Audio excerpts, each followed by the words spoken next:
Lo que estaba diciendo es que hoy tenemos la tercera jornada del curso virtual de actualización en Derecho Civil. Estamos muy contentos de haber podido llevar a cabo esta idea. La creíamos necesaria porque creíamos que durante la cuarentena era necesario tener estas experiencias para seguir formándonos como profesionales. También son experiencias que nos ayudan a seguir avanzando en la carrera y por eso creíamos necesario una actividad así. Básicamente, lo que estaba diciendo antes que se me corte, nos sirve tanto como si todavía no hicimos las materias a las que se refieren estas charlas, como si ya las terminamos, porque son institutos súper importantes que a veces, por ejemplo, que tiene que ver con el de la charla del día de hoy, se reformó hace muy poco y es una rama muy importante del ordenamiento jurídico argentino, así que creemos esenciales estas actividades. En el día de hoy nos acompaña la doctora en Ciencias Jurídicas y Sociales, abogada especializada en Derecho Laboral y Derecho de la Empresa y docente de nuestra casa de estudios, Claudia Wagner. Muchísimas gracias, doctora, por acompañarnos el día de hoy. Hola, buenas tardes a todos. Gracias a ustedes por invitarme. Como decía Ángel, es un tema muy importante, es un tema importante para todos, aún los que no son abogados, digamos, ¿no? Porque el contrato de alquiler siempre está muy cerca de todos, es sobre todo importante para los que tienen que rendir ahora contratos, porque esta ley de alquileres fue sancionada mientras estábamos dando el curso, o sea que impacta en lo que estudiamos, que ya algunas cosas quedan desactualizadas, ¿no? Y por supuesto es importante para todos los alumnos que ya rindieron contratos, pero que esto lo tienen que saber porque modifica lo que han estudiado. Así que, bueno, si les parece, si ya estamos en condiciones, si se han unido todos, empezamos a charlar sobre la ley. ¿Estamos para empezar, Ángel? Adelante, quedamos a su disposición. Bueno, perfecto, gracias. De nada. Bueno, antes de entrar de lleno en la ley 27.551, es el número que se le dio a esta ley recientemente sancionada, que hace muy pocos días entró en vigencia, quería hacer algunas aclaraciones, ¿no? La mayoría de las normas de esta ley, ya después las vamos a ir viendo una por una, se aplican o refieren a las locaciones inmobiliarias urbanas. Como todos ustedes saben, el contrato de locación puede tener por objeto cualquier cosa no fungible. Por ejemplo, podemos tener contratos de locación de una máquina, de un auto, y las normas que se le van a aplicar a estas locaciones son las del Código Civil y Comercial, o sea, no se ven alcanzadas por las modificaciones de esta ley, la mayoría, ya vamos a ver. También detenernos un segundo en recordar cuál es la importancia social del contrato de locación, particularmente cuando el objeto es un inmueble, porque esto nos va a ayudar a entender un poco más el porqué de la sanción de esta ley. El contrato de locación de inmuebles es el contrato que después de la compraventa más arraigo social tiene, ¿eh? O sea, el que más usamos, el que más conocemos después de la compraventa. Además, es un contrato que al tener por objeto un inmueble, permite solucionar la necesidad de la vivienda, ¿no es cierto? Aquel que no puede acceder a comprar su propia vivienda satisface esta necesidad a través del contrato de locación. Y muchas veces también a través de la locación de un local, por ejemplo, de una oficina que permite ejercer la profesión, el comercio, una industria. Entonces, como vemos, este derecho a tener una vivienda, a trabajar, a comerciar, a ejercer industria ilícita, son derechos que tienen jerarquía constitucional. Por eso la importancia que tiene este contrato. También es una prueba de esta importancia, obtenemos, digamos, un dato de la realidad si vamos a los antecedentes. O sea, no vamos a estudiar ahora todos los antecedentes, pero sí, en dos palabras, recordar cuál es el camino de este contrato de locación, sobre todo de inmuebles, para entender por qué en este momento se sanciona una ley como esta. El contrato de locación fue regulado por Vélez Sársfield en el Código Civil en 1871, pero ya en 1919 empiezan a aparecer decretos leyes y leyes de emergencia que van regulando sancionando nuevas disposiciones aplicables cuando el objeto es un inmueble. Esto tiene que ver con la crisis de vivienda que produjo, fíjense la fecha, 1919, el fenómeno migratorio. Y es a partir de 1943 cuando se dictan leyes de emergencia que prorrogan los plazos de locación y congelan los alquileres. Es interesante recordar que esta emergencia duró 40 años, 40 años para que ustedes se imaginen lo que fue en ese momento la locación de un inmueble. Esto llevó a que, bueno, algunos inquilinos tuvieran unas ventajas increíbles porque pudieron gozar durante 40 años de los inmuebles sin pagar prácticamente nada. Por el otro lado, los locadores, bueno, sufrieron daños terribles, a veces cuando recibían las viviendas estaban destruidas después de tanto tiempo sin inversión, y lo peor de todo fue que se afectó el mercado constructivo, o sea, como la locación ya no era ningún negocio, nadie construía para alquilar. O sea que fue algo muy negativo para toda la economía, digamos, ¿no? Para toda la Argentina. En 1976 se pone fin a esta emergencia, se dicta la ley 21.342 que liberó el mercado y volvió al sistema del Código de Vélez, porque en realidad nunca se había derogado. Se dictaban leyes de emergencia, pero sin derogar el Código. También es importante acá recordar que el artículo 6 de esta ley, cuando uno lo lee, ¿no? Ese artículo dice que el Estado garantiza la libertad de contratación y garantiza que no va a interferir entre lo que pacten locador y locatario. O sea, imagínense la pérdida de credibilidad que habrá habido para que por ley se deba decir lo que sería lógico, ¿no? Y obvio. En 1984 se dicta una ley de locaciones, la 23.091, esta es una ley que regula la locación, no es una ley de emergencia, y esta ley de locaciones urbanas rige hasta que entra en vigencia el nuevo Código Civil y Comercial de la Nación, que entró en vigencia el 1 de agosto del 2015. Al año siguiente, ya en el 2016, empiezan a aparecer los proyectos de reforma. Inclusive en la última sesión del 2019, o sea, del año pasado, un proyecto de emergencia obtuvo media sanción. O sea que apenas entrado el código, ya se quiso hacerle algunas modificaciones. También otro antecedente que es importante señalar, porque aún hoy continúa en vigencia y va a coexistir con nuestra nueva ley, es el decreto 320 de este año que se dictó en el marco de la legislación de emergencia dictada como consecuencia de la pandemia. Esto también es otra muestra de la importancia social de este contrato, porque fíjense que la legislación de emergencia apunta, digamos, a las cuestiones esenciales, y bueno, y la locación de inmuebles se consideró una cuestión tan esencial que se dicta este decreto. Este decreto no es aplicable a todos los contratos de locación de inmuebles, sino que distingue. En algunos casos se aplica por el destino, cuando es una vivienda única, urbana o rural, o una vivienda en pensión, en hotel, cuando el objeto está destinado el inmueble a actividades culturales o comunitarias, o rurales cuando son para pequeñas producciones. En otros casos se aplica no ya por el destino dado al inmueble, sino por las características del locatario. Por ejemplo, cuando el locatario es monotributista, cuando es un profesional autónomo y destina el inmueble al ejercicio de su profesión, cuando son pequeñas, micropequeñas o medianas empresas, o cuando son cooperativas de trabajo o empresas recuperadas.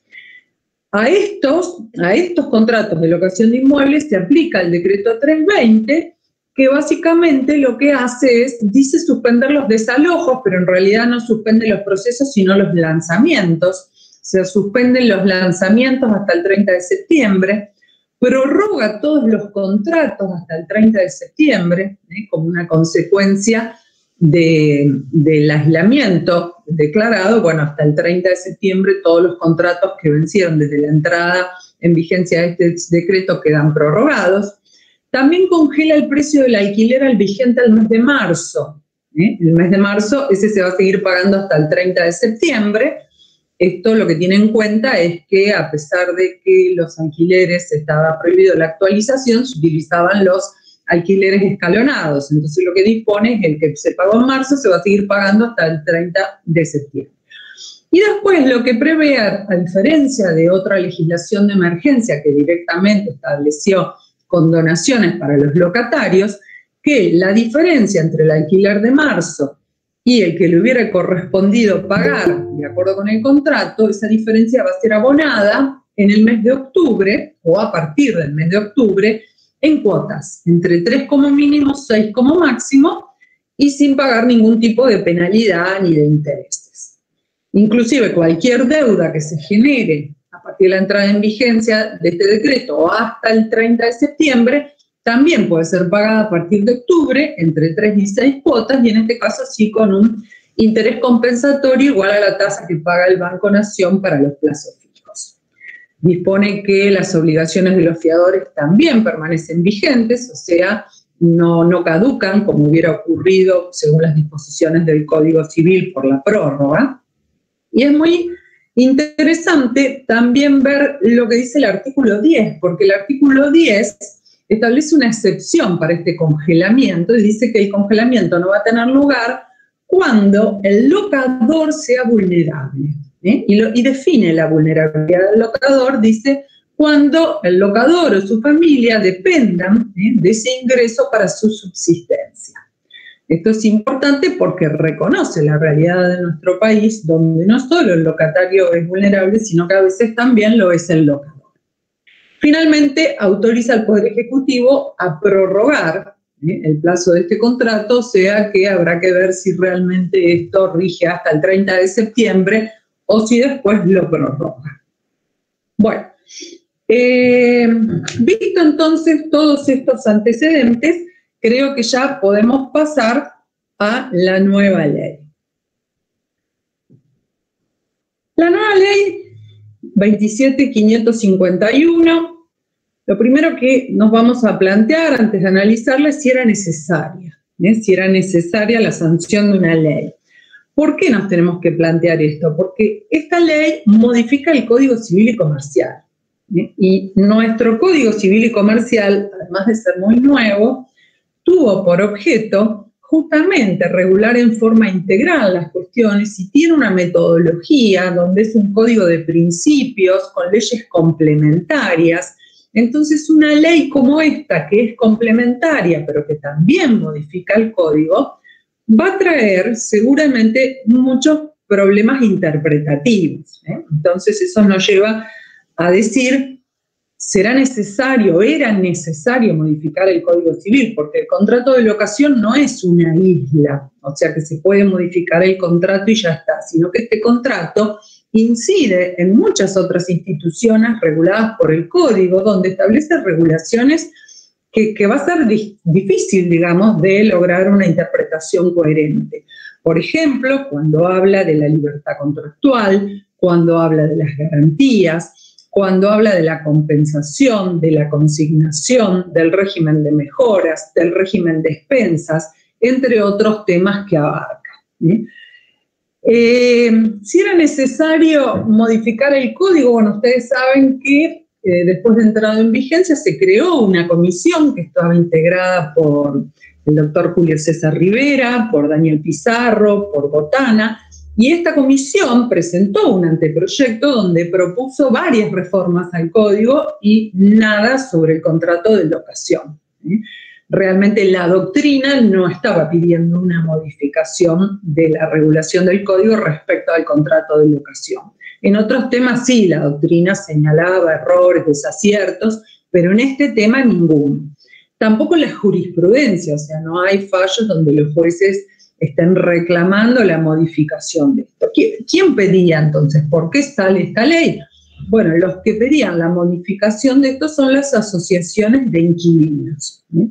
Las asociaciones de inquilinos y por una cuestión coyuntural, como es la crisis económica que todos conocemos, la inflación, y también por los abusos en los que incurrieron los intermediarios, digamos, en la percepción de las comisiones y en la exigencia de las garantías locativas. Realmente es muy difícil, o era muy difícil, con la regulación que tenía el código para un inquilino acceder a una vivienda cuando tenía que hacer frente al pago del sellado, del primer mes, del depósito en garantía, o sea, de la comisión, y además presentar 2, 3, 4, 5, 6 garantes a veces se exige. Entonces esto, bueno, crea una dificultad que es lo que hizo que se reclame por la reforma del régimen. En definitiva, por la crisis económica. Si queremos resumirlo en una palabra, el problema es la crisis económica. El tema es que la crisis económica afecta a los inquilinos, pero también afecta a los locadores, al punto que veíamos recién en el decreto 320, que el mismo legislador en el decreto habla del locador vulnerable. O sea, nosotros sabemos que en nuestro país, el régimen de alquileres, los locadores no son multinacionales, sino que son personas que han invertido en alguna propiedad para asegurarse una renta, para completar una jubilación, que saben que llegado el momento va a ser totalmente insuficiente para mantener su nivel de vida, su forma de vida. Entonces invierten en 1, 2, 3 propiedades, las que puedan, para después alquilarlo y completar sus ingresos. Bueno, lo que cabe preguntarse es si la magnitud de la crisis justifica esta ley. Esto lo va a decir el tiempo, y sobre todo si esta ley sirve para resolver el problema de las personas que deben alquilar. Ojalá que sea así, porque realmente el problema habitacional es muy serio y hay que buscarle una solución.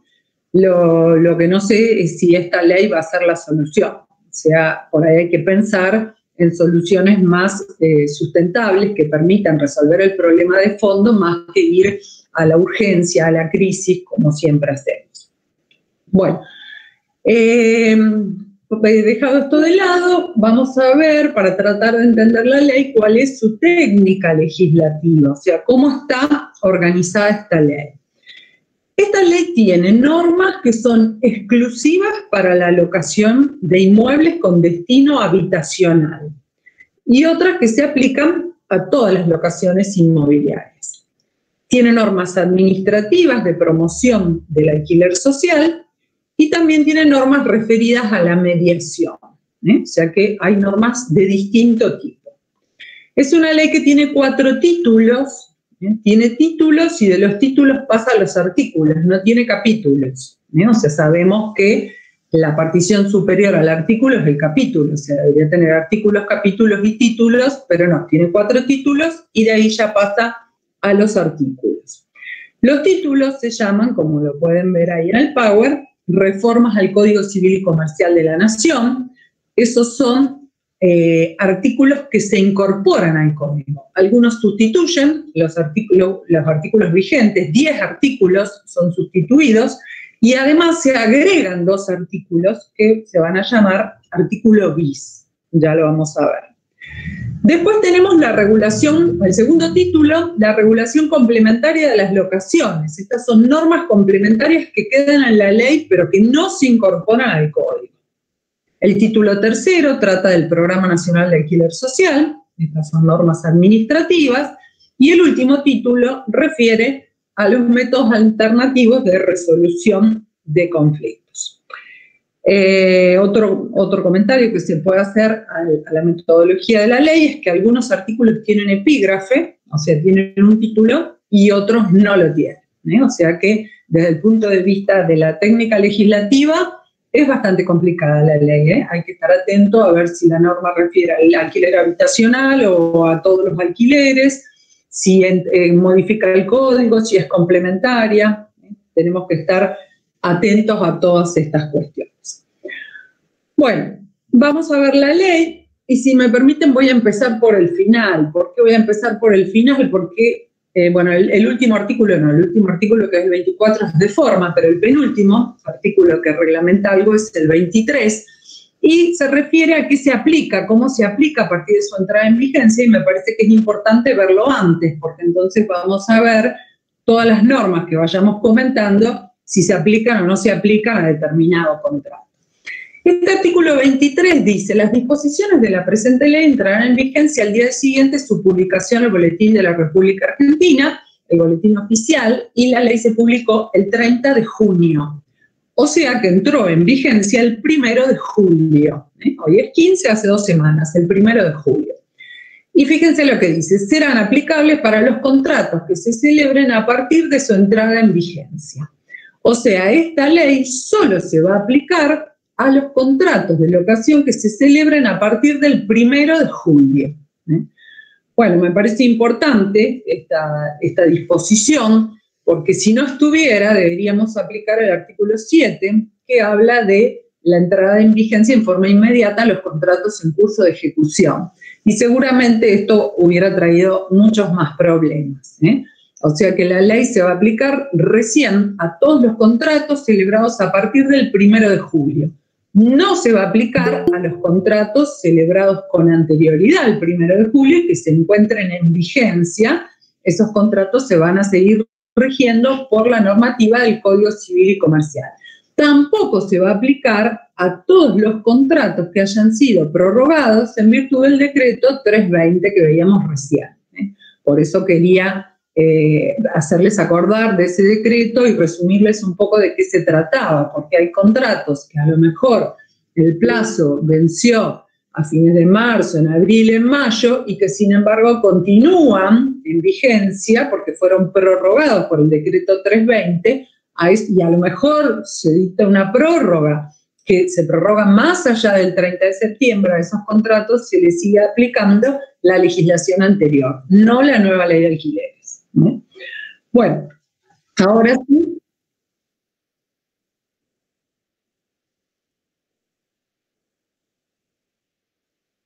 Decime, yo no veo el chat, veo el Power en pantalla completa. Vale.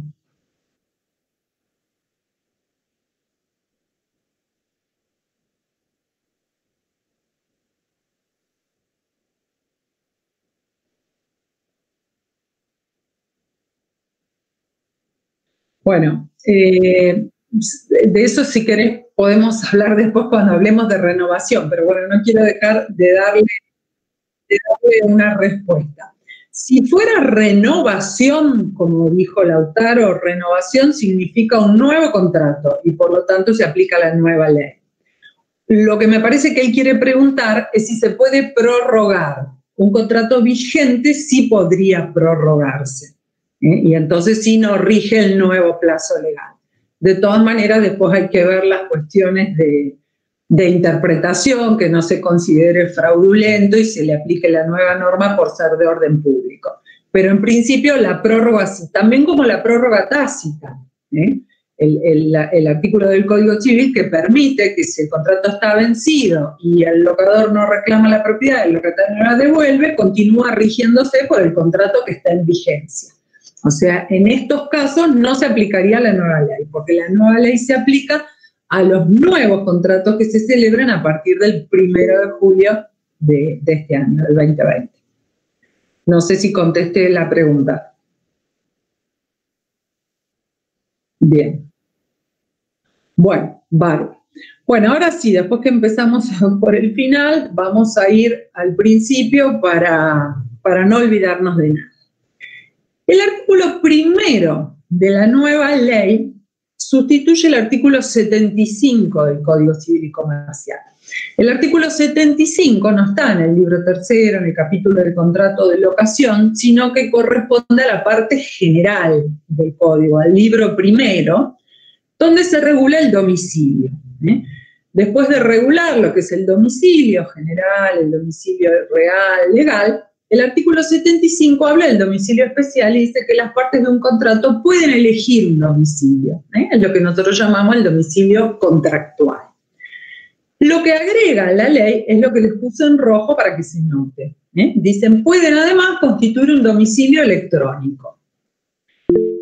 Lo primero que nos planteamos acá ¿es necesario hacer esta modificación? La verdad que no, porque la autonomía de la voluntad permite perfectamente que las partes pacten una dirección electrónica. Pero además llama domicilio lo que es una dirección, porque la dirección electrónica es la que permite recibir notificaciones. El domicilio es un concepto más amplio, que produce otros efectos, como por ejemplo establecer la jurisdicción. Pero bueno, la verdad que constituir en un contrato una dirección o un domicilio electrónico es conveniente porque las comunicaciones entre las partes son más ágiles, más rápidas, además son más baratas, son totalmente económicas, ¿no? Pero bueno, también tiene algunos riesgos, que va a haber que tener cuidado con el tema de que me hackearon la cuenta, se me cayó el servidor, fue a correo no deseado, etcétera, etcétera. O sea, si se constituye en el marco de este artículo un domicilio electrónico, habrá que tener después cuidado de revisar permanentemente para estar notificado de cualquier cuestión. Vamos a ver que hay plazos que son muy, muy cortos, y esto hace que sea peligroso. Además, tengan en cuenta que esta modificación ni siquiera se aplica a los contratos de locación, sino que se aplica a todos los contratos, porque refiere al domicilio contractual. Es una norma que va a modificar la parte general del código. Así que hay que estar muy prevenido para darnos cuenta de estas cosas. El artículo segundo ya viene a la regulación del contrato de locación y lo que hace es sustituir el artículo 1196. Pero fíjense lo que dice locación habitacional. O sea que este artículo 1196 solo se va a aplicar si la locación tiene por destino la habitación del locatario de su familia. Si el destino es habitacional, no se le puede pedir al locatario el pago de alquileres anticipados por periodos mayores a un mes, esto ya estaba, depósitos de garantía o exigencias asimilables por cantidad mayor del importe equivalente al primer mes de alquiler. Estas palabritas, estas 4 últimas palabritas que están en rojo, ya modifica, porque ¿qué decía el 1196 anterior? Que se podía pedir un depósito de garantía de un mes por año de contrato. O sea que si el contrato duraba 2 años, se podían pedir 2 meses, si el contrato duraba 5 años, se podían pedir 5 meses. Ahora establece que en todos los casos es solo un mes de alquiler. Bueno, es una ventaja para el locatario, obviamente. Para el locador rompe la proporcionalidad, digamos, porque obviamente acuérdense ustedes que el plazo máximo es 20 años, entonces si un locador quisiera alquilar por un plazo muy extenso, que a lo mejor se puso de acuerdo con el locatario en determinadas inversiones, lo que sea, y por eso es la extensión del plazo, que es mucho más largo del mínimo, bueno, el depósito de garantía sigue siendo siempre únicamente de un mes. Después, bueno, establece cómo se va a devolver, hay que devolverlo a la extinción y hay que devolverlo por el importe del último mes. ¿Esto para qué? Para mantener actualizado el depósito de garantía, porque si el primer mes pagó 10.000 y al cabo de 3 años está pagando un alquiler de 30.000, el depósito de garantía que tiene que devolverle el locador no son 10.000, sino 30.000. Eso está bien. También pueden las partes pactar que este importe se destine a la cancelación de facturas de servicios públicos que no hubieran sido todavía facturadas. Incluso el locador puede retener parte de este depósito en garantía a los valores de las últimas facturas, o sea, ver cuánto pagó de luz, de gas, de teléfono el último mes, y entonces retener ese importe para hacer frente al pago de esas facturas. Después, cuando el locatario acredita que las pagó, tiene que restituirle el depósito en garantía. El pago del valor llave, esto ya estaba, por eso no está en rojo, y se agrega este inciso D. Tampoco se puede requerir la firma de pagarés. Bueno, esto la verdad que está muy bien, que no se permita que se exijan pagarés, pero es un agregado un poco raro o impracticable, digamos, ¿no? Porque los pagarés son títulos abstractos, o sea, en los pagarés son órdenes de pago donde no consta cuál es la causa por la que se ha firmado. O sea, que si algún locatario o algún familiar le han pedido la firma de un pagaré, es imposible probar, digamos, que obedece al contrato de locación. O sea, que es algo que, bueno, que nada, me parece que es impracticable, pero como intención del legislador está bien. Otra modificación la vemos respecto al plazo mínimo. En este caso ya no es para la locación habitacional, sino para la locación de inmueble, cualquiera sea su destino. Cualquiera sea su destino, hay un plazo mínimo de 3 años.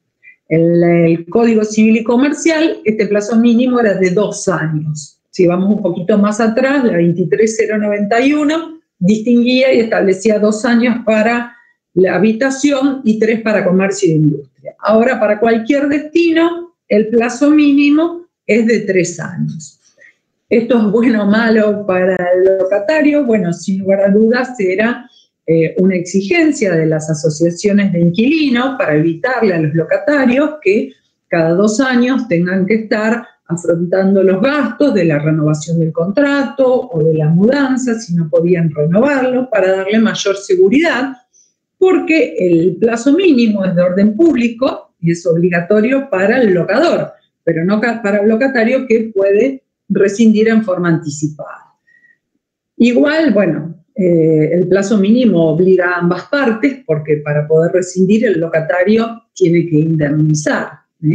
Y no sé si en todos los casos a los locatarios les resultará conveniente un plazo que parece bastante largo para la forma de vida que estamos teniendo hoy, ¿no? Yo me acuerdo de esa canción de Javier Calamaro que dice, ahora que para siempre no dura tanto, ¿no? Entonces pienso en a lo mejor una pareja que quiere probar la convivencia, un joven que quiere probar vivir en otra ciudad, o un emprendedor que quiere lanzar una nueva actividad y obligarse a 3 años, puede ser un plazo muy largo, pensar de acá a 3 años. Siempre tiene la posibilidad de rescindir en forma anticipada, pero tienen que indemnizar. Pero bueno, ahora el plazo de la locación de inmuebles, cualquiera sea su destino, es como mínimo de 3 años. Y esto es de orden público, salvo las excepciones del artículo 1199. Las excepciones al plazo mínimo legal, estas estaban todas ya previstas en el código, o sea, cuando es una embajada, cuando es un inmueble con fines de turismo, guarda de cosas, exposición o cualquier finalidad que pueda cumplirse en un plazo menor. Lo que le agrega a esta ley es lo que ven marcado en Colorado. Cuando se refiere a los inmuebles que se alquilan con muebles con fines de turismo, descansos similares, si el plazo del contrato o de los contratos sucesivos supera los 3 meses, se presume que no fue hecho con estos fines. Esto de los contratos sucesivos es para evitar el fraude a la ley. O sea que para evitar que se aplique este plazo de orden público de 3 años, hagamos un contrato con fines de turismo de 3 meses y lo vayamos renovando. Esto ya no se va a poder hacer, es un agregado que está correcto.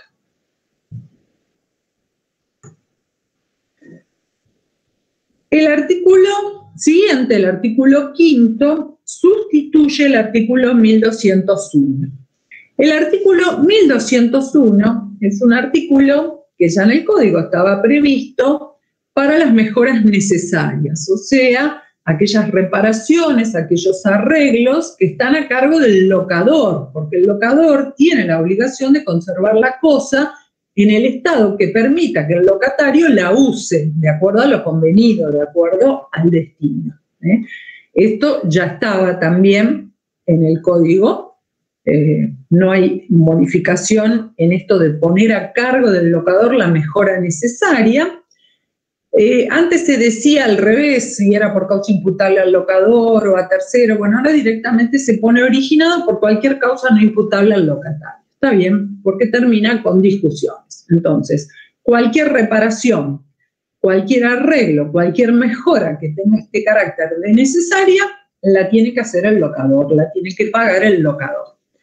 Lo que agrega el artículo es el procedimiento. Esto no estaba previsto, es normal, en todos los contratos se agregaba la necesidad de notificar, de dar un plazo para que lo arregle. Ahora esta ley lo incorpora al código. Y fíjense lo que dice. ¿Qué tiene que hacer el locatario cuando algo se rompe cuando es necesaria esta reparación, esta mejora es necesaria. Notificarle al locador, obviamente, porque el locador no está viviendo, no está usando y gozando el inmueble, por lo tanto no lo sabe. El locatario le da aviso. Si este locador se niega a hacer la mejora o no contesta, porque habla de silencio, y la reparación es urgente, si no contesta en el término de 24 horas, entonces el locatario la puede hacer por sí. La hace él, pero a cargo del locador. Bueno, fíjense que es un plazo un poco corto, 24 horas. Negativo silencio del locador para que efectúe la reparación urgente. Si nosotros hacemos una interpretación del artículo 75 que vimos hoy, que se puede establecer un domicilio electrónico, si pensamos que los plazos son corridos, puede pasar que un sábado a las 20 horas el locatario le avise al locador de una reparación urgente, y si para el domingo a las 20 horas no le dio una respuesta satisfactoria, entonces el locatario queda facultado a hacer por sí mismo el arreglo. Parece un plazo muy corto, 24 horas. Si no son urgentes, entonces sí, el plazo que tiene es 10 días. Recién vencido ese plazo y ante la negativa o silencio, el locatario queda facultado para hacer el arreglo él solo. Bueno, esto nada más que me parece un poco corto, lo de 24 horas, va a haber que estar muy atento y calculo que tanto locador como locatario asumirán, digamos, este tipo de facultades y obligaciones y las practicarán de buena fe y no habrá problemas, esperemos. Pero si después vamos a ver que el locatario también puede compensar, es como que esto de las 24 horas que habilitan hacer los arreglos por sí mismo puede llegar a ser un poco peligroso para los locadores. El artículo siguiente, el artículo 6 de la ley, sustituye el artículo 1203. En realidad no le cambia el sentido, porque antes decía por caso fortuito o fuerza mayor, y ahora es más amplio, dice si por cualquier causa no imputable al locatario. Entonces, si se le frustra el uso y goce de la cosa por cualquier causa que no es imputable al locatario, él puede pedir la rescisión del contrato o la cesación del pago del precio. No se cambió la última oración, o sea que sigue diciendo si no se viese afectada directa o indirectamente la cosa misma. O sea que estamos hablando de una causal de frustración del uso de la cosa que recaiga sobre la cosa misma. No estamos hablando, por ejemplo, de la pandemia, que es algo general que no recae sobre la cosa. O sea que el 1203 no ha cambiado de sentido. Ahora el artículo 7 agrega un artículo. Ven que se llama bis. El artículo 1204 bis es un artículo todo nuevo, por eso lo marqué con rojo. Compensación. La compensación está prevista en el código como una forma de extinguir las obligaciones, pero la regulación que se hace en el 1204 bis no coincide con esa regulación. Dice, los gastos y acreencias que se encuentran a cargo del locador, ¿cuáles son? Las mejores necesarias, lo que vimos hoy, las reparaciones que son necesarias para que el locatario pueda usar y gozar de la cosa. Pueden ser compensadas de pleno derecho por el locatario.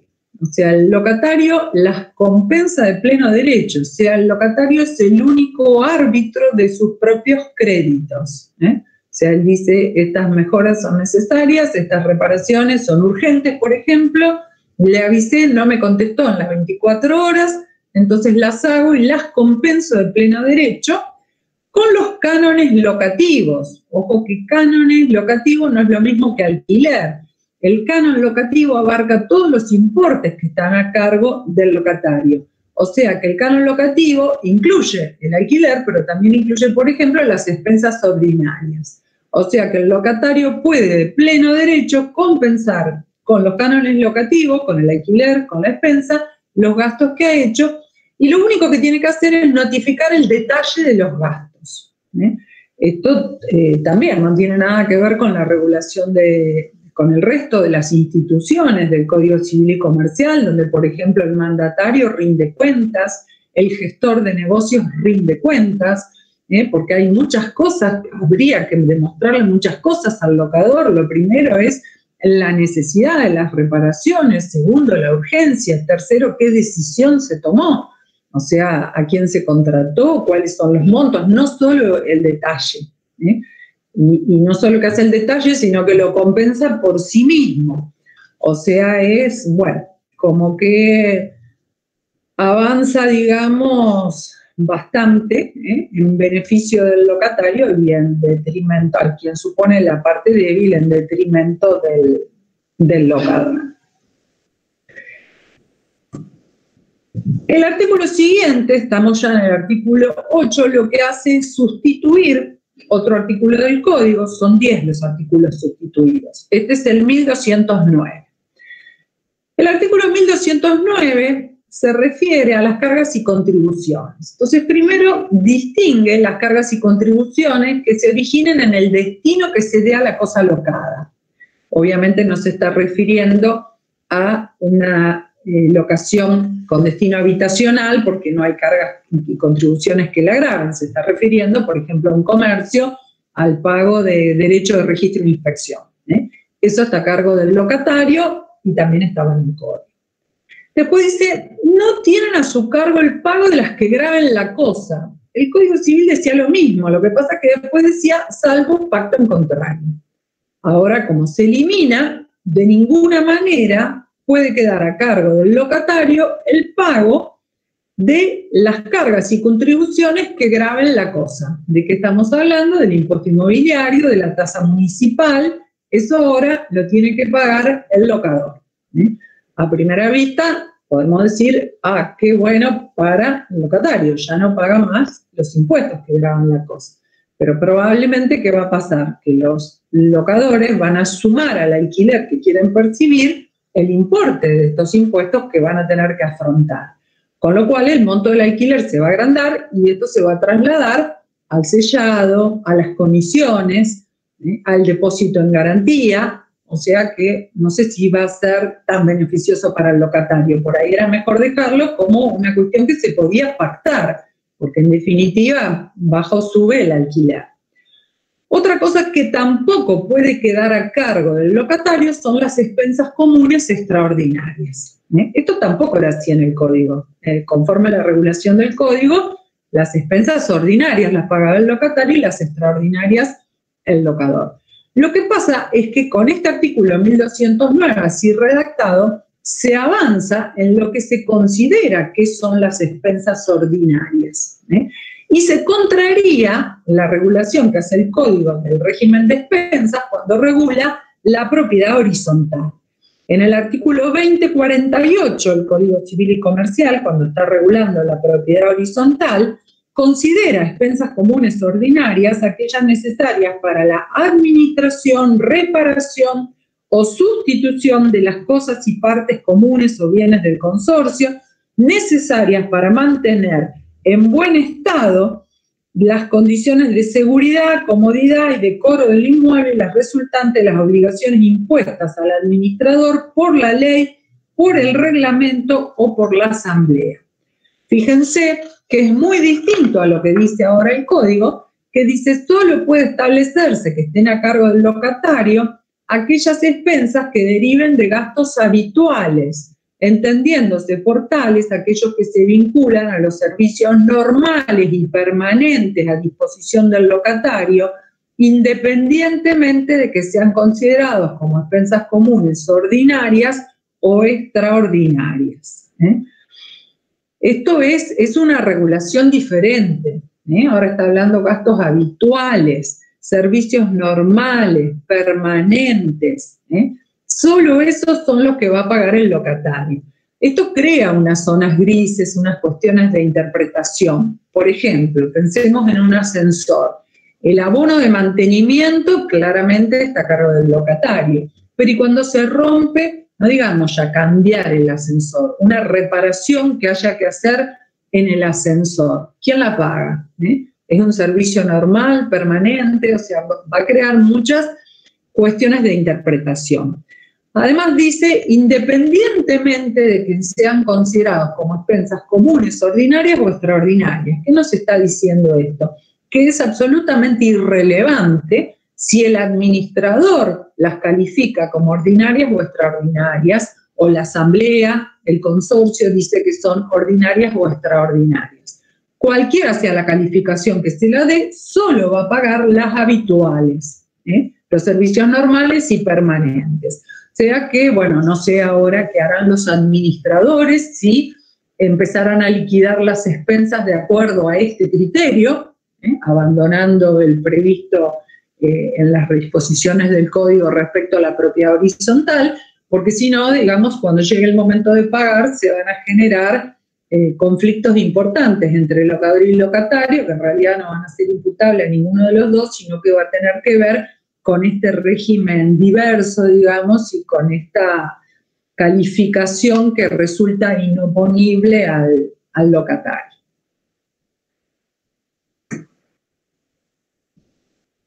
Seguimos, el artículo 9 sustituye el artículo 1221. El 1221 es aquel que permite al locatario rescindir en forma anticipada. Esto ya estaba en la ley 23091, estaba en el Código Civil y Comercial. ¿Qué es lo que hace? Agregar esto que está en rojo, el deber de notificar la intención de rescindir con un mes de anticipación. La ley 23.091, o sea, la que rigió hasta la entrada en vigencia del Código, decía 60 días. Y el Código no previó ningún plazo, o sea que está bien el agregado que se hace porque normalmente en los contratos se lo pone, pero es mejor que ya esté regulado. O sea, hay un plazo que es un mes de anticipación. Lo demás sigue igual, tienen que haber transcurrido 6 meses de contrato. Si se rescinde el primer año, se paga una indemnización de 1 mes y medio, y si se rescinde en el segundo año, la indemnización es de 1 mes. El agregado que se hace es este tercer párrafo que están viendo en rojo. Cuando el inmueble se destine a vivienda, o sea, locación de inmueble destino habitacional, y la rescisión se haga después de los 6 meses, pero notificando con una anticipación de 3 meses o más, el locatario no paga ninguna indemnización. O sea que podría avisarle apenas transcurrido 3 meses que cuando llega a los 6 va a rescindir y no paga ninguna indemnización. Bueno, esto es una ventaja para los locatarios, para permitirles rescindir sin indemnizar, se avisan con mucho tiempo. Se supone que en ese plazo que es largo, el locador podrá conseguir otro locatario para volver a alquilar su propiedad. Es una lástima que se haya estado analizando este artículo y se haya dejado el inciso B sin modificar, que es un inciso que, bueno, acá sí la doctrina decía que está equivocado, ¿no? Porque se refiere a la posibilidad de rescindir en forma anticipada los contratos que están exceptuados del plazo mínimo legal, por ejemplo, uno del turismo, y dice que en ese caso hay que abonar 2 meses de alquiler, pero a lo mejor el contrato de turismo era de 1 mes y va a tener que pagar 2 meses de alquiler, o sea, esto de 2 meses de alquiler es un error y, bueno, se perdió la posibilidad de modificar algo que no estaba bien. El artículo 10 de la ley agrega otro artículo, otro bis. ¿Se acuerdan que dijimos que había 2 artículos bis? Este es el otro. El artículo 1221 bis regula la renovación del contrato. Esto tiene que ver con la pregunta que me hicieron hoy al principio. Entonces dicen, los contratos de inmuebles destinados a vivienda. Otra vez un artículo que solo se aplica a la locación habitacional. Dentro de los 3 últimos meses, los últimos 3 meses del contrato, cualquiera de las partes puede convocar a la otra para que en un plazo de 15 días diga si va a renovar o no. Si el locador dice que no o no dice nada, silencio, entonces el locatario puede resolver el contrato de manera anticipada sin pagar ninguna indemnización. Este es un agregado, algo que no estaba previsto. Está bien que cuando el contrato está llegando a su fin, cuando ya falta poquito para que termine, piensen que el plazo mínimo es 3 años, o sea, cuando ya transcurrieron 2 años y 9 meses, que las partes conversen, a ver qué vamos a hacer, lo vamos a renovar o no, Pero las alternativas que tienen las partes, como dije hoy, son varias, no es solo la renovación del contrato. O sea, lo que pueden hacer es una prórroga expresa del contrato, que se hace también por escrito, que lo único que se sustituye es el plazo, se puede modificar el precio, se requiere la conformidad de los fiadores para que no caduque la fianza, pero en todo lo otro rige el contrato originario y lo que es más importante, no corre el mínimo legal. Esa es la prórroga expresa. Pero también la prórroga puede ser tácita. El artículo 1218, que no fue modificado, el Código Civil y Comercial, nos dice que no hay un nuevo contrato, no hay un nuevo plazo, simplemente continúa el contrato originario hasta que cualquiera de las partes decida extinguirlo. Y después está la renovación. La renovación sí implica la formalización de un nuevo contrato, por lo cual se pueden modificar todas las cláusulas, también tiene que ser por escrito, aquí sí rige el plazo mínimo legal de 3 años, e implica el pago de una nueva comisión, hay que volver a pagar comisión. Entonces, este artículo 1221 bis refiere solo a este supuesto, a la renovación del contrato, y lo que está haciendo es conferir una ventaja al locatario que sí, faltando 3 meses, le avisa a su locador que quiere renovar y el locador no le dice que sí, bueno, se puede poner a buscar una nueva vivienda y si la encuentra, firmar contrato y mudarse sin tener que esperar a lo mejor los 2 meses o 2 meses y medio que le faltan de contrato y sin tener que indemnizar. Para el locador, bueno, es un castigo, digamos, por no haber querido renovar. El artículo siguiente de la ley sustituye el artículo 1222. El artículo 1222 es aquel que, también aplicable cuando el destino es habitacional, dice que antes de resolver el contrato por falta de pago, el locador tiene que intimar al locatario y darle 10 días. Después, una vez transcurrido ese plazo, el locatario debe restituir y si no, el locador puede iniciar el desalojo. Esto es lo que ya estaba previsto, por más que está en rojo, digamos, es lo que usualmente ocurría. Lo que se agrega es el último párrafo, bueno, se agrega todo lo que está en colorado, perdón, pero lo que quiero destacar, porque regula algo diferente, es el último párrafo, que nos dice que el locador no puede negarse a recibir las llaves del inmueble o condicionar la misma, sin perjuicio de las reservas que pudiera hacer. ¿Qué es lo que actualmente, o hasta que entró en vigencia esta ley, se acostumbraba a hacer? Se incluía en todos los contratos una cláusula que decía que si el locatario no devolvía el inmueble de conformidad, por ejemplo, porque no lo pintó o porque hay cosas rotas a criterio del locador, entonces el locador podía negarse a recibir la llave y seguían corriendo los intereses, además de todas las sanciones previstas. Como esa cláusula se consideraba abusiva, ahora lo que se prevé es la obligación del locador de recibir la llave. ¿Por qué? Porque si se niega a recibirla, o si no contesta cuando le dicen que vaya a buscar las llaves, entonces el locatario puede realizar la consignación judicial de las mismas, siendo todos los gastos y costas a cargo del locador. Y por todo este tiempo no se adeudan alquileres ni ningún tipo de obligación accesoria, una cláusula penal, por ejemplo, a partir de esa fecha de notificación de que vaya a recibir las llaves, y la consignación se hace en 10 días, o desde que le notifica al locador si se hace la consignación después de los 10 días.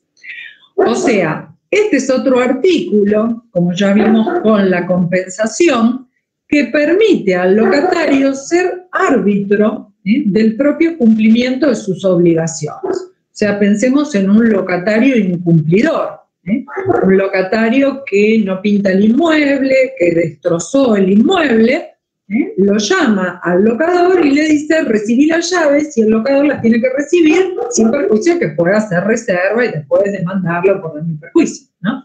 Pero tiene que recibir, porque si no recibe, se lo consigna, y durante todo el tiempo que dure esto, no tiene las llaves, no corre el alquiler, no puede cobrar ningún interés punitorio, ninguna cláusula penal, nada, y encima va a perder los gastos y las costas.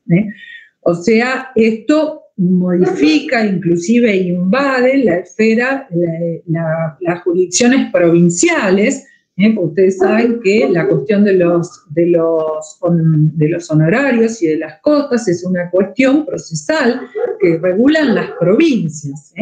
Entonces acá, directamente en todos los casos, sea que proceda o no proceda la consignación, gane o pierda, pruebe lo que pruebe el locador, parece que la consignación produce efectos desde el mismo momento en que la hace y que, aunque no prospere, aunque gane el locador, va a tener que pagar los gastos y las costas. Es una modificación importante. El artículo 12, ya nos fuimos del contrato de locación, vamos a la regulación del corretaje.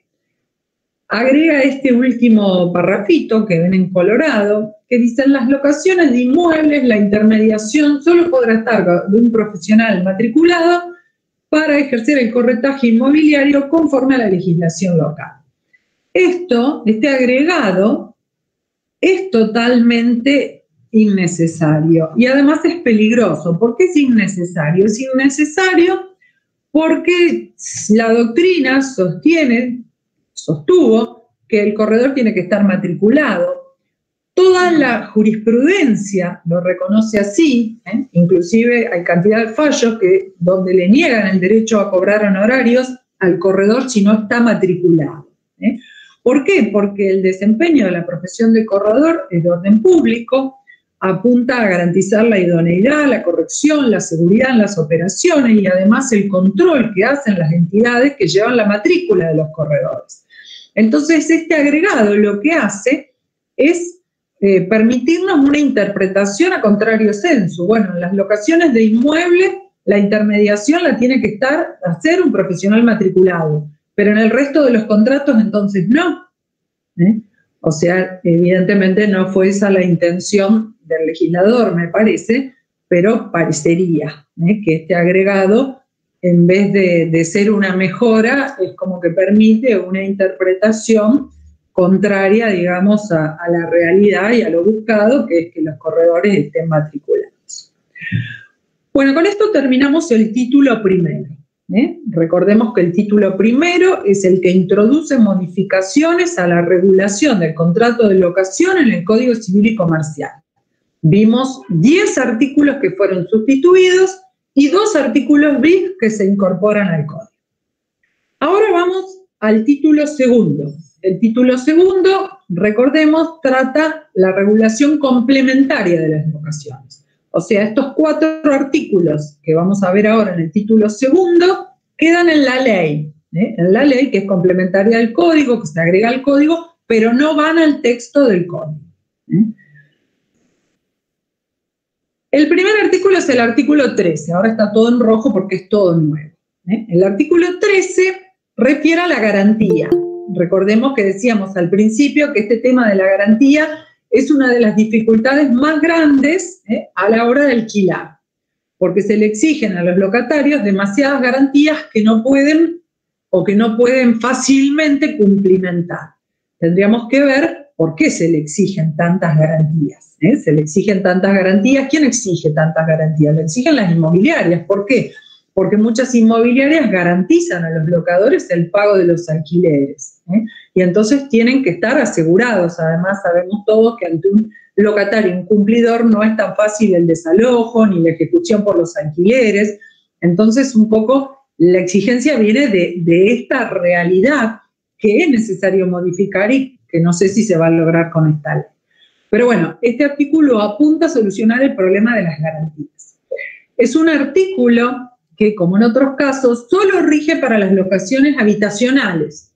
O sea que para el resto de los destinos, puede ser comercial, industrial, pero también puede ser cultural, el resto de los destinos no rige.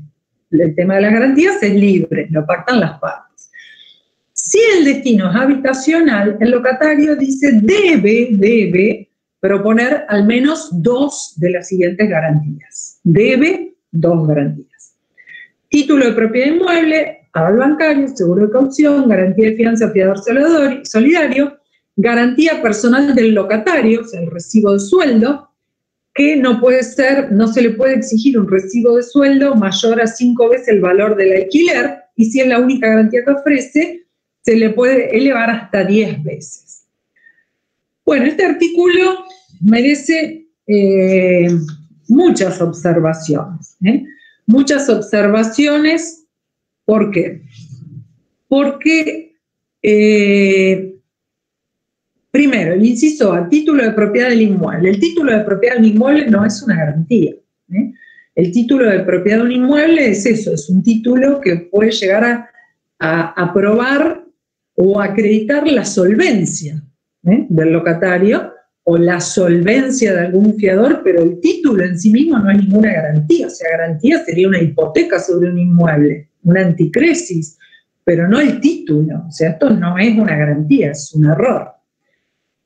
Aval bancario, bueno, no es usado, pero sí es una garantía. Seguro de caución. Fíjense que abajo dicen los supuestos de los incisos B, C y D. Esto va a ser motivo de una reglamentación, o sea que vamos a ver qué dice la reglamentación.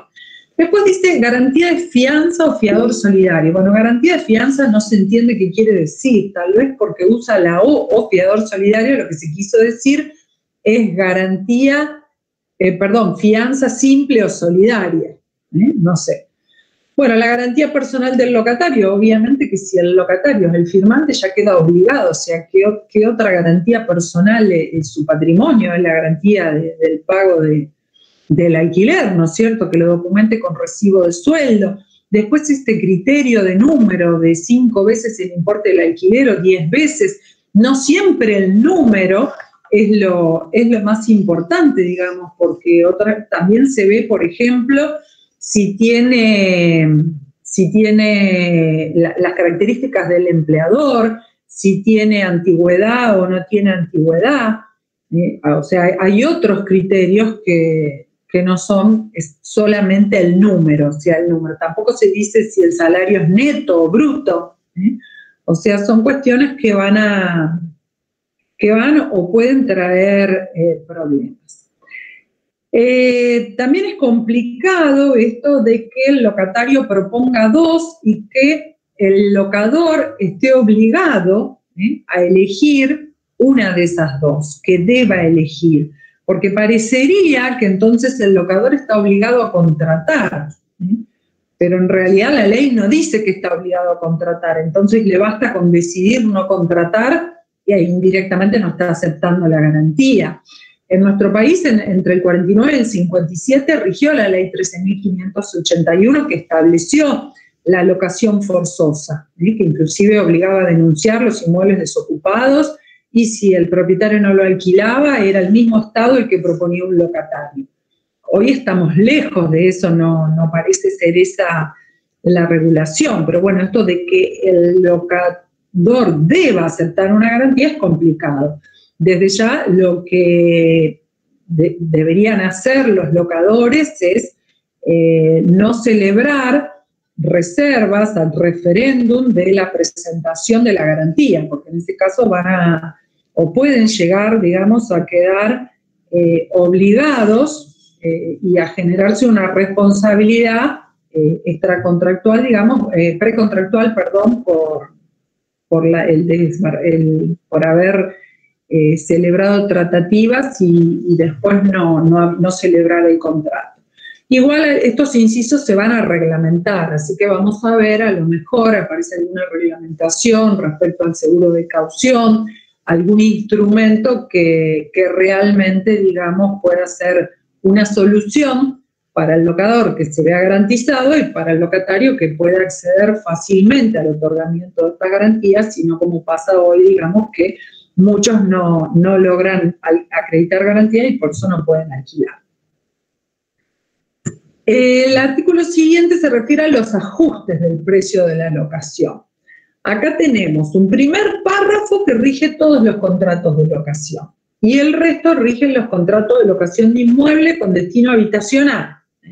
Así que cuidado cuando lo leamos, no confundirnos. Fíjense que dice, los contratos de locación, cualquiera sea su destino, están exceptuados de la prohibición de actualización. La ley 23.928 fue la ley llamada de convertibilidad, que establecía ya por el año 91 la convertibilidad de $1 a $1. La ley de emergencia del 2001 derogó estas normas, pero no estos artículos que prohibían la actualización automática conforme a índices. ¿Por qué no se derogaron? Porque se entendió que esta prohibición de la indexación automática frenaba la inflación.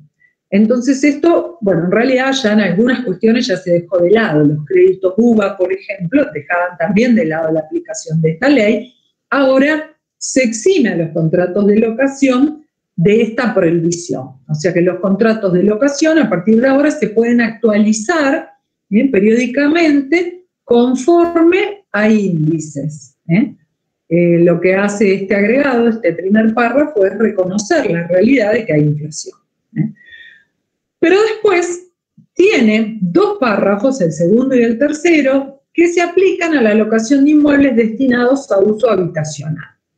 En este caso dice, el alquiler debe fijarse como un valor único y por periodos mensuales, es lo que usualmente se hace, pero podría no haberse hecho, ahora es obligatorio, y solo se pueden realizar ajustes anuales. En general, lo que se usaban eran ajustes anuales, pero en algunos lugares, sobre todo en Buenos Aires, empezó a usarse el ajuste semestral. Ahora el ajuste va a tener que ser anual.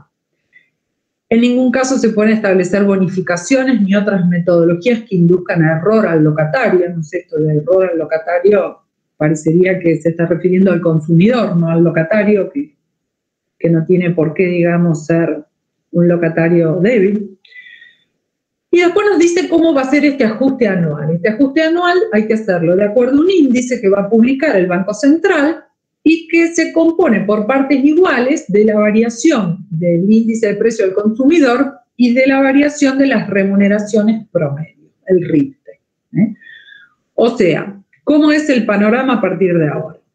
Locaciones no habitacionales, cualquiera sea su destino, puede actualizarse como las partes pacten. O sea, la actualización puede ser mensual, puede ser conforme el índice de precios minorita, mayorita, de la Cámara de la Construcción, el que quieran usar, pueden seguir siendo escalonados, puede seguir usándose esta cláusula que es bastante común en los comercios de ajustar el precio del alquiler conforme a la variación de un producto o de una canasta de productos de referencia. Por ejemplo, un local para una panadería, ajustar el alquiler con la variación del precio del pan, por un ejemplo sencillo. Las partes pactan lo que quieran, y con mucha más libertad porque ahora ya pueden actualizar. O sea, se los exceptúa el cumplimiento de la ley 23.928. Para los destinados a uso habitacional hay un ajuste, pero es un ajuste que está normado. Se admite el ajuste. Este ajuste se puede hacer solamente una vez al año. O sea, si el plazo mínimo son 3 años, por ejemplo, se va a ajustar cuando empiece el segundo y cuando empiece el tercero. Y el índice es este que va a publicar el Banco Central.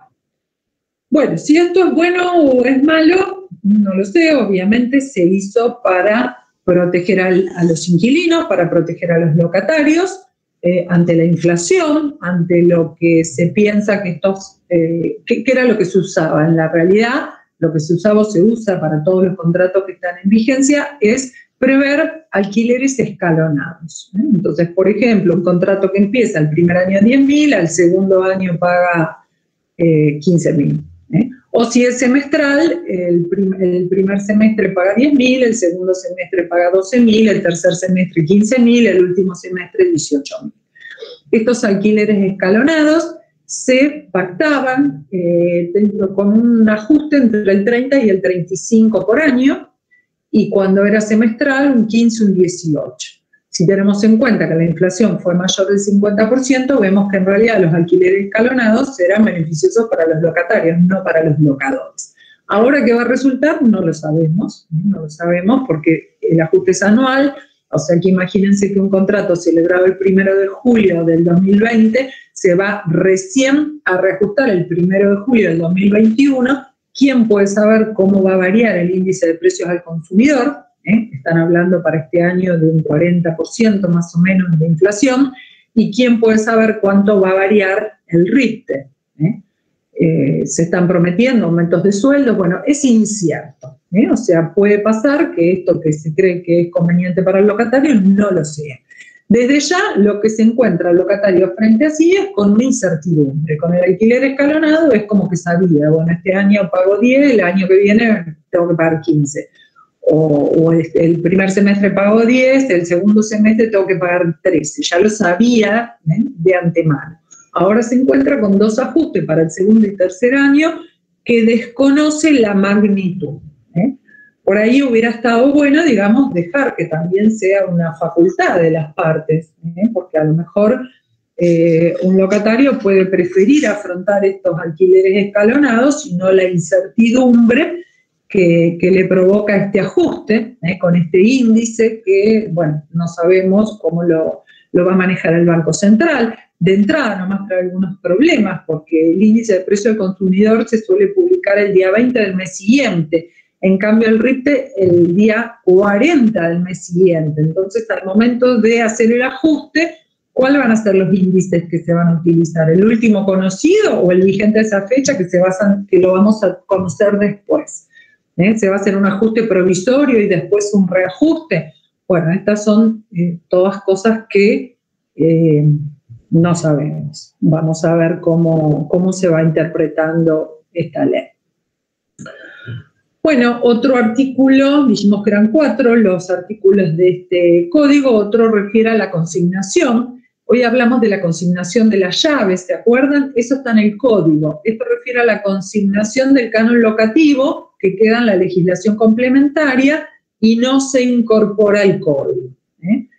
Entonces, bueno, lo que dice es que si el locador se niega a recibir el canon locativo, entonces el locatario lo puede intimar, y si no le contesta o se niega a recibirlo, dentro de los 3 días puede consignar judicialmente, estando los gastos y costas a cargo del locador.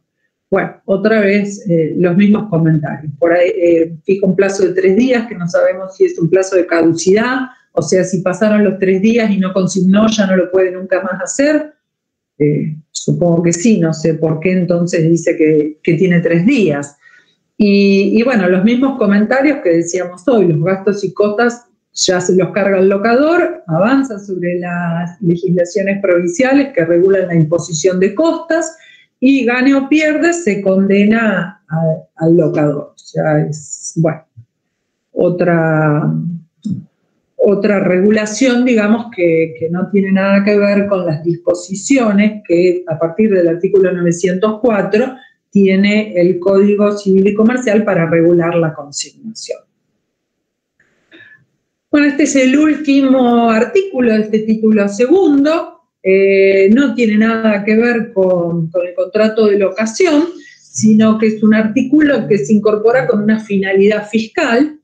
Ustedes saben que todas las personas deben denunciar a la AFIP sus ingresos y los locadores deben denunciar los ingresos que tienen por los contratos de locación.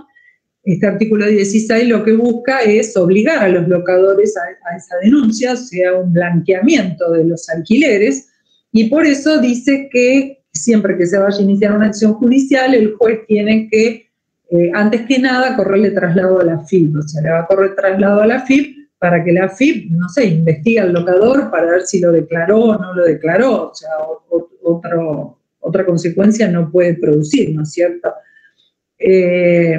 Bueno, también vamos a ver cómo lo reglamenta la AFIP, porque fíjense que hablan de un régimen de facilidades para registrar contratos vigentes. En realidad, los contratos no se registran, se declara el ingreso. No es muy buena la redacción, pero bueno, ya veremos cómo se reglamenta. Bueno, después el artículo 3º tampoco refiere, digamos, a la regulación del contrato en sí mismo, sino que establece un programa nacional de alquiler social. Este artículo 3º tiene 4 artículos y los 4 artículos tienen un contenido programático. o sea, tiene por objeto adoptar las medidas que tiendan a facilitar el acceso a la vivienda, encomienda esto al Ministerio del Interior, Obras Públicas y Vivienda a través de la Secretaría de Vivienda, que tiene que tener especial consideración con las personas vulnerables, como son las víctimas de violencia de género, mayores, jubilados, pensionados, desempleados. Tiene que promover la regulación del accionar de entidades que otorguen garantías de fianza o seguro de caución. Esto es importante, si alguna vez se crearan, ¿no es cierto?, estas entidades que otorguen estos seguros de caución a los locatarios que no pueden acceder a otro tipo de garantías, crear líneas de subsidios, créditos blandos, implementar mecanismos para que se amplíe la oferta de alquileres, promover la creación de un seguro obligatorio, esto estaría bueno, un seguro obligatorio que cubra la falta de pago de alquiler y las indemnizaciones por daño y ocupación indebida del inmueble, y generar alternativas para resolución de conflictos entre locador y locatario. O sea, un poco este título recoge, digamos, cuáles son los problemas que existen en la realidad respecto a este contrato y se propone solucionarlo. Bueno, pero es un título meramente programático. Vamos a ver después si algo de esto se cumple y se hace realidad o no. El último título refiere a los métodos alternativos de resolución de conflictos. En realidad tiene 4 artículos y el 23 y 24 ya los vimos, no refiere a los métodos alternativos, sino a la entrada en vigencia del 24 de forma. Solo estos 2 artículos refieren a estos métodos. El 21 dispone la necesidad de fomentar los ámbitos de mediación y arbitraje gratuitos, aplicando métodos específicos. Bueno, esto está muy bueno, digamos, que se logre instrumentar estos ámbitos para resolver los conflictos sin tener que acudir a la justicia. Y el artículo 22 modifica la Ley de Mediación y Conciliación Nacional. No nos olvidemos que las provincias tienen sus propias leyes. Esta ley nacional que hace que sea optativo el procedimiento en vez de ser obligatorio como lo establece la Ley 26589, o sea, es optativo para el que va a ejecutar y es obligatorio para la otra parte. Bueno, acá termina la ley.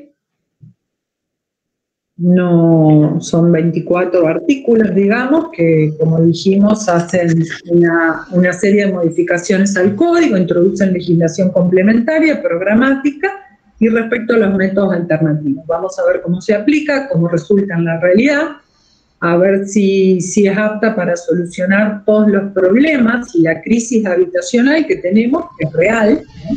Faltan viviendas. Es imposible para las personas jóvenes acceder a viviendas, no hay créditos, el instrumento que se dio, que fueron los créditos UBA, resultaron sumamente perjudiciales, o sea que en este momento es serio el problema. Vamos a ver si esta ley sirve, digamos, para solucionarlo o cómo se desarrolla, digamos, en los hechos. No sé si tienen alguna duda, si me quieren hacer alguna pregunta. Doctora, ahí en el chat hay algunas preguntas, no sé si quiere tomar algunas, eso quedamos a su disposición de tiempo y demás, no hay problema. Está la que yo le había leído, que era el segundo comentario del chat, y después hay otras más. Bueno, si querés hacérmela, acá lo veo. ¿Quiere tomarlas usted o le digo algunas? Acá, Lara Rival, doctora, esa notificación es válida hecha por cualquier vía, por ejemplo, WhatsApp, llamada no contestada, mail, Face. No, la notificación hay que hacerlo en el domicilio constituido. Lo que pasa es que ese domicilio puede ser, como vimos, una dirección electrónica, o sea que sí puede ser por mail. Eso depende de lo que pactan las partes. Pero, bueno, por supuesto se puede hacer por WhatsApp, pero después hay que probarla, en los contratos se constituye un domicilio especial que puede ser una dirección electrónica y ahí hay que hacer la notificación, en el domicilio que hayan pactado las partes.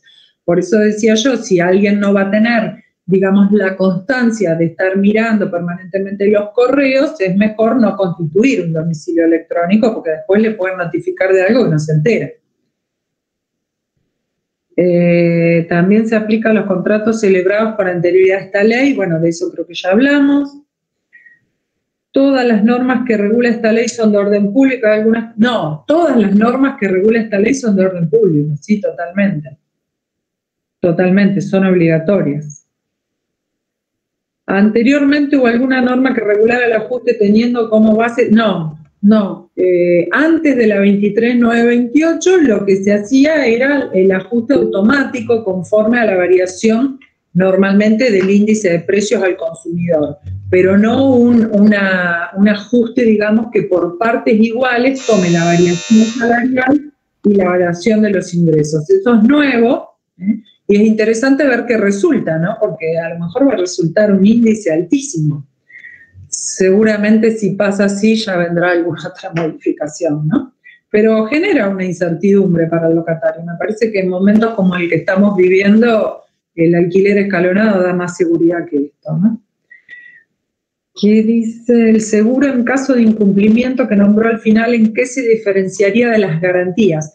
No, lo que pasa es que entre las garantías, por ejemplo, leímos el seguro de caución. El seguro de caución es una garantía muy buena para el locador. Lo que pasa es que si un locatario común, como cualquiera de nosotros, va a sacar un seguro de caución, la compañía de seguro le va a pedir acreditar solvencia y no lo van a conseguir. Entonces, lo bueno sería si alguna entidad gubernamental diera estos seguros de locación, porque esto es un negocio para los seguros, digamos. Piensen ustedes el seguro contra terceros, o sea, nos lo dan a todos por el mismo monto y algunos manejamos re bien y otros re mal y bueno, y el seguro cubre, digamos, entre el que tiene el accidente y el que no lo tiene, y esto es un cálculo de probabilidad que permite que funcionen actividades como las del seguro, y entonces podría darle seguro de caución a todos los locatarios, y bueno, algunos, por lo general los locatarios cumplen, ¿no es cierto? Algún locatario incumplidor, y ese locador podrá resarcirse con este seguro. O sea, el seguro, cuando refiere en la cuestión programática al seguro de caución, se refiere al seguro de caución previsto como una de las garantías. O sea, esa podría ser una de las garantías. A ver, yo si no leo más preguntas. Creo que no hubo más. Bueno. Espera, sí, acá arriba estoy viendo. Dice, ¿se puede pactar en dólares o en una fórmula como por peso necesario para adquirir equivalente al mercado contado con liquidación? Si es habitacional, no. Si es habitacional es de orden público y es lo que dijimos, ajuste anual y conforme al índice que publica el Banco Central. Distinto si tiene otro destino. Si tiene otro destino, eso está liberado. Los alquileres se pueden pactar en dólares. Ahí el problema que podemos llegar a tener es el 765, que dice que las deudas que no son en moneda de curso legal se pueden saldar con la cantidad necesaria para adquirir en el mercado esa moneda. Y ahí viene la interpretación de que si el 765 de orden público es supletorio. Hasta ahora se dijo que es supletorio, pero es un riesgo, digamos, ¿no? Yo no veo otra pregunta. No sé si alguien quiere hacer alguna otra pregunta. Si alguien quiere hacer alguna, esperamos un ratito.